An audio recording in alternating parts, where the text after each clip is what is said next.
SNCF, on démarre bien sûr là-dessus, Elisabeth Borne. Le Sénat a débuté hier l'examen du pacte ferroviaire, 3 jours d'examen avant un vote le 5 juin prochain. Gérard Larcher, le président du Sénat, dit heureusement qu'il a le Sénat pour permettre de conclure le pacte ferroviaire. Est-ce qu'il a raison, Gérard Larcher?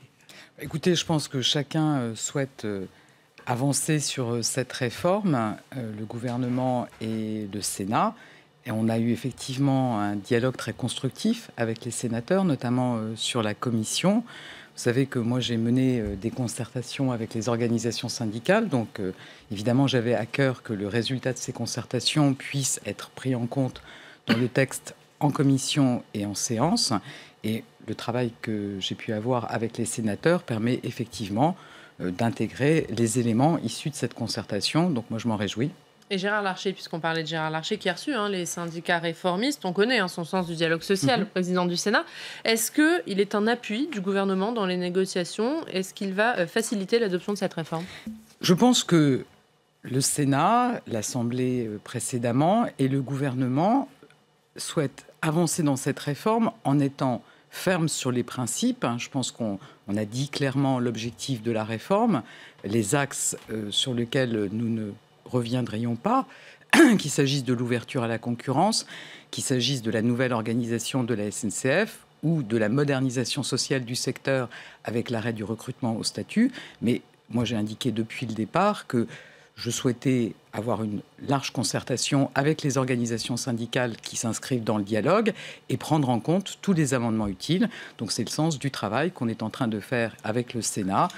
Écouter les organisations syndicales qui s'inscrivent dans le dialogue et prendre en compte leurs propositions. C'est ce qu'on a pu faire lors de l'examen en commission la semaine dernière. C'est ce que vous avez fait, notamment les propositions de la CFDT et de l'UNSA, les syndicats réformistes. Est-ce que, du coup, vous espérez une fin de grève à l'issue du travail parlementaire, à l'issue de la commission mixte paritaire le 13 juin prochain? Je pense qu'il est important que chacun soit conscient qu'on a effectivement ce texte qui sera prochainement voté, qui intègre les avancées qu'on a pu avoir dans le cadre de la concertation. Le gouvernement s'est également beaucoup engagé en faveur du secteur ferroviaire avec des annonces sans précédent, à la fois sur la volonté de ne plus augmenter les péages, qui était un espèce de cercle vicieux où, au prétexte que ça pourrait permettre de rembourser la dette, on augmentait les péages en finalement pénalisant le développement du ferroviaire. On s'est engagé sur encore plus d'investissements. Vous savez qu'on doit dépenser 3,6 milliards d'euros par an, c'est-à-dire 50% de plus que dans la dernière décennie. Et on a dit qu'on allait aller encore plus loin. Et puis le gouvernement s'est engagé, et c'est historique, sur la reprise de 35 milliards d'euros de dettes dans le quinquennat. Donc tous ces éléments sont sur la table. J'ai également indiqué que moi je m'impliquerai, je lancerai la négociation, la relance de cette convention collective, parce que le gouvernement là aussi est déterminé à ce qu'elle aboutisse. Du coup, est-ce que tous ces éléments qu'aujourd'hui la grève n'a plus de sens avec les avancées faites par le gouvernement? Est-ce qu'aujourd'hui pour vous la grève n'a plus de sens? Est-ce que vous n'avez pas peur qu'elle se radicalise? On a l'impression qu'elle s'essouffle quand même, mais que les éléments les plus radicaux reprennent la main et envisagent d'autres modes d'action? Je pense que chacun doit prendre ses responsabilités. Aujourd'hui, à la veille du débat au Sénat, le Premier ministre a souhaité que tout soit sur la table. Le texte de loi qui va donc être débattu au Sénat, notre engagement pour faire avancer la convention collective qui sera le cadre commun pour tous les cheminots de la branche, un engagement sans précédent en faveur du ferroviaire, un signe de confiance dans le transport ferroviaire. Maintenant, chacun doit prendre ses responsabilités. Donc mettre fin à la grève. Voilà, Philippe Martin, la dette maintenant, le gouvernement fait un pas vers les cheminots. Oui, alors la question c'est pourquoi la reprise de la dette, elle était dans le rapport Spinetta. Dès le départ, elle y était. Et elle est indispensable. Tout le monde sait bien qu'on ne peut pas continuer à redresser la SNCF avec 46 milliards de dettes. Pourquoi pas l'avoir inscrit dès le départ, ce qui aurait peut-être évité des mois et des mois de négociations et surtout de grèves qui pénalisent d'abord l'usager? Écoutez, je pense que si c'était simple, on peut supposer que les précédents gouvernements l'auraient déjà fait. Et puis il ne s'agit pas, c'est une responsabilité importante de reprendre une part aussi substantielle de la dette. Il n'y a pas de finance magique, donc ça veut dire que la part de la dette qui est reprise, c'est évidemment nous tous, c'est le contribuable, les contribuables. Même si on a dit qu'il n'y aurait pas d'impôt supplémentaire. Non, il n'y aura pas d'impôt supplémentaire, mais ça s'inscrit dans l'ensemble des dépenses publiques et donc ça veut dire aussi des économies ailleurs. Donc on ne peut pas prendre ce genre de décision à la légère et surtout, on ne peut pas prendre une décision de ce type-là sans s'assurer que cette dette ne se reconstituera pas. Je pense que les Français ne comprendraient pas qu'aujourd'hui, on prenne une part substantielle de cette dette pour constater dans quelques années que la dette s'est reconstituée. Donc c'est le travail qui a été fait par le gouvernement en lien avec la SNCF. C'est un effort important de la nation en faveur de la SNCF et il était aussi normal qu'on attende de la SNCF qu'elle nous fasse des propositions sur la manière dont elle aussi, elle va contribuer à l'équilibre du secteur et c'est le travail qui a été fait ces derniers mois. L'incessibilité, Oriane Mancini, au début de la discussion du texte. Oui, puisqu'hier, dès le début du texte, les sénateurs communistes ont brandi des pancartes dans l'hémicycle. La SNCF n'est pas à vendre. Éliane Assassi, la présidente du groupe communiste, dit que le projet de loi organise, je cite, « la liquidation de la SNCF comme grande entreprise publique nationale ». Pourquoi vous n'arrivez pas à apaiser les craintes sur ce sujet de la privatisation de la SNCF ? Écoutez, je pense que certains ne souhaitent pas que ces craintes soient apaisées. Depuis le départ, on a ces faux débats, ces rumeurs qui circulent sur ce que serait la réforme. Je pense que le gouvernement a dit très clairement ce qu'il voulait faire. Ouverture à la concurrence, changement d'organisation de la SNCF, arrêt du recrutement au statut. Donc moi, je trouve un petit peu curieux qu'on nous fasse des procès en projets cachés. On a dit très clairement ce qu'on allait faire. Quand vous dites certains, vous visez qui ? Vous voyez comme moi, on a de la désinformation qui a été présente depuis le début de la réforme. Quand on a écrit dans la loi qu'on a une entreprise qui est intégralement détenue par l'État, que certains nous disent « oui, mais alors peut-être vous pourriez la céder ». Je n'ai toujours pas compris comment on peut à la fois avoir une entreprise intégralement détenue par l'État et en même temps nous parler de privatisation. On a souhaité faire une avancée en disant écoutez, pour que les choses soient claires et parce que la pédagogie, c'est aussi la répétition, on a accepté, le rapporteur a accepté en commission d'intégrer un amendement sur l'incessibilité. On nous répond maintenant, mais vous voyez bien, ce n'était pas clair, puisque vous avez remis incessibilité. Donc je pense que certains ne souhaitent pas parler du fond de la réforme, cette réforme qui est importante. Et souhaitent entretenir le mouvement social ? Ne souhaitent pas parler du fond de la réforme, qui est importante pour les Français, parce qu'il faut quand même rappeler aussi pourquoi fait-on cette réforme ? Parce qu'on veut un meilleur service public ferroviaire. On veut des trains à l'heure, c'est le sens de l'investissement considérable qu'on va faire dans le réseau. On veut plus de trains, des trains moins chers, c'est l'ouverture à la concurrence. Et on veut un service public qui fonctionne mieux, c'est la nouvelle organisation de la SNCF. Manifestement, certains ne souhaitent pas parler de cette réforme et détournent le débat sur des sujets sur lesquels il n'y a vraiment aucune ambiguïté. Donc, je vous dis, c'est inscrit dans le texte de loi. La SNCF sera intégralement détenue par l'État. Les titres seront incessibles.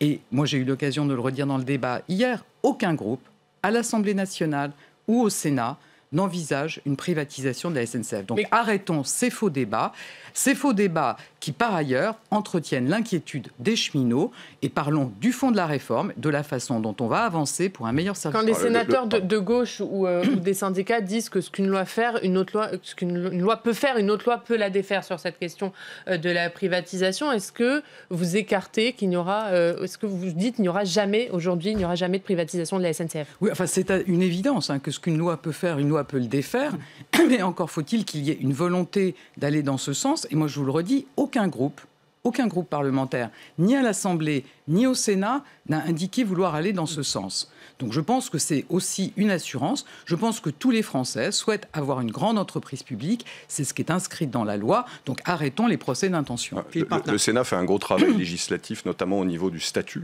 du volet social.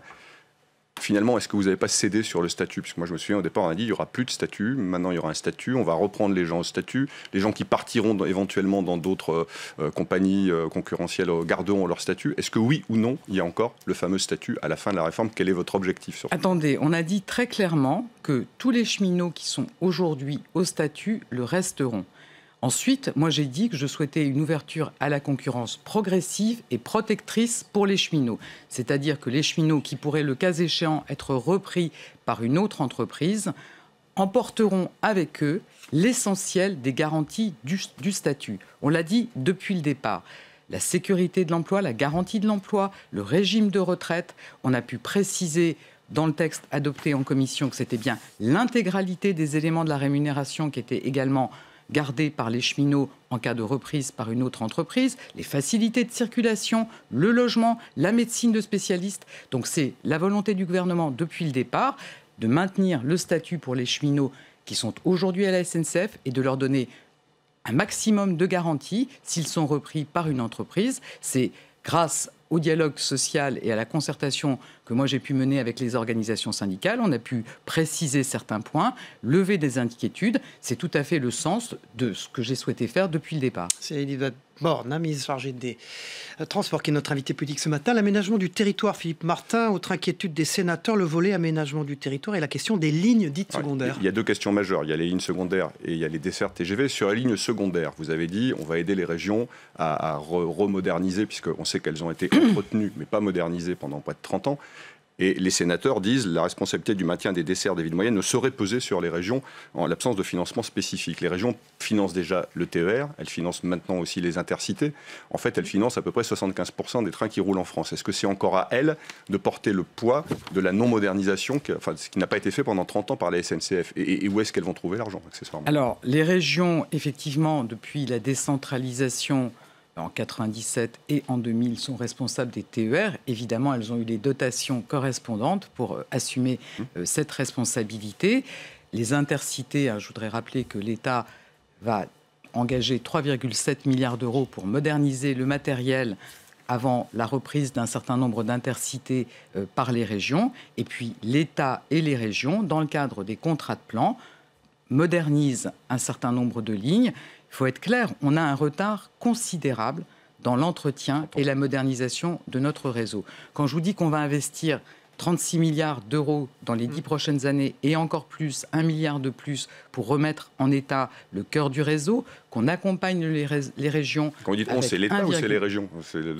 Non, là je parle des investissements d'SNCF Réseau. Et dans le cadre des contrats de plan, l'État et les régions doivent mettre 1,5 milliard d'euros pour moderniser les lignes les moins fréquentées, et on va continuer à accompagner les régions, je l'ai dit et je le répète. Et est-ce que vous allez auditer ces soi-disant petites lignes, comme c'est préconisé encore une fois par le rapport Spinetta, pour voir si effectivement, quand on renouvellera les contrats de plan, il y en a quelques-unes qu'on peut remplacer par du bus? On sait que c'est pas possible partout, mais est-ce que cet audit, vous avez prévu de le faire? Alors, dans le cadre des textes qui ont été adoptés, du texte qui a été adopté à l'Assemblée nationale et qui a été précisé en commission au Sénat, il est prévu d'avoir un rapport sur l'état des lignes. Le but, c'est de ne pas être pris par surprise, comme ça a été le cas dans la préparation des actuels contrats de plan, où certaines régions, et même tous les présidents de région m'ont dit avoir été confrontés à cette difficulté, ont signé un contrat de plan et presque au lendemain de la signature, ils ont découvert que certaines lignes avaient besoin de travaux urgents. À défaut, il y avait une menace pour la pérennité de la ligne. Mais c'est de ça dont on veut sortir. Et effectivement, on souhaite avoir un rapport sur l'état de ces lignes pour qu'on puisse, avec les régions, cibler au mieux les investissements pour maintenir ces petites lignes. Les TGV. La question majeure d'aménagement du territoire, c'est les dessertes TGV. On sait qu'il y a d'ailleurs ce débat au Sénat entre l'open access, où les éventuels repreneurs prennent ce qu'ils veulent, et puis ce que propose le Sénat, c'est-à-dire des contrats de service public. Il y a une grosse différence, notamment de ne pas simplement prendre ce qui est rentable et de pouvoir continuer à desservir, encore une fois, les villes moyennes, pas petites, mais moyennes. Est-ce que votre position a évolué là-dessus? Vous êtes toujours à fond pour l'open access, ou est-ce qu'on peut imaginer qu'il y a une dimension d'aménagement du territoire, y compris dans le TGV? Alors, moi je suis très attaché au modèle du TGV à la française, qui est accessible à tous et qui dessert le territoire au-delà des lignes à grande vitesse, au-delà des métropoles.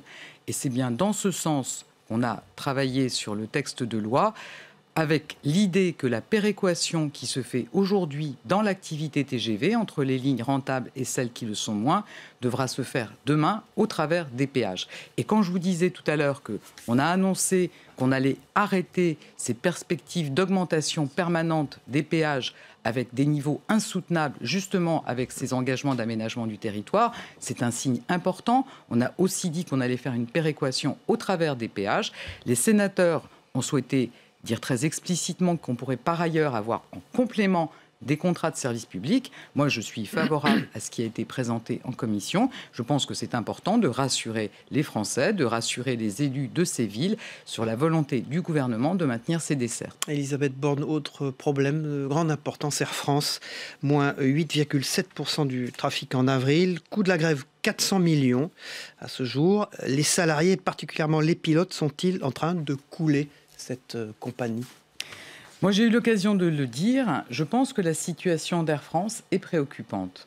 Air France a eu des bons résultats en 2017. pour autant la compagnie reste moins rentable que ses grandes concurrentes européennes. Je pense à Lufthansa, on peut penser même à sa partenaire KLM. Et Air France a besoin d'argent pour se développer, pour renouveler sa flotte. Je ne suis pas sûr que ce message soit bien compris aujourd'hui, notamment par les syndicats.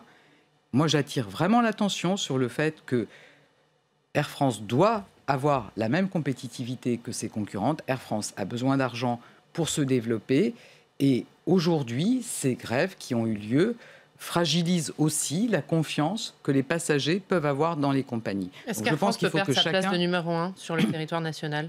Mais vous savez, on est dans un domaine où il y a une compétition très rude et rien n'est jamais acquis. Et je pense que c'est important que chacun en soit bien conscient et là encore prenne ses responsabilités. Est-ce qu'il y a une responsabilité de l'État dans la situation d'Air France ? Jean-Marc Janaillac, qui est l'ancien PDG d'Air France, dit dans une tribune au Figaro « Il est indispensable que l'État prenne enfin les mesures qui assureront un environnement compétitif équitable pour Air France. » Vous savez, moi j'ai lancé des assises du transport aérien pour regarder comment on peut développer un transport aérien qui réponde aux besoins des territoires. C'est aussi...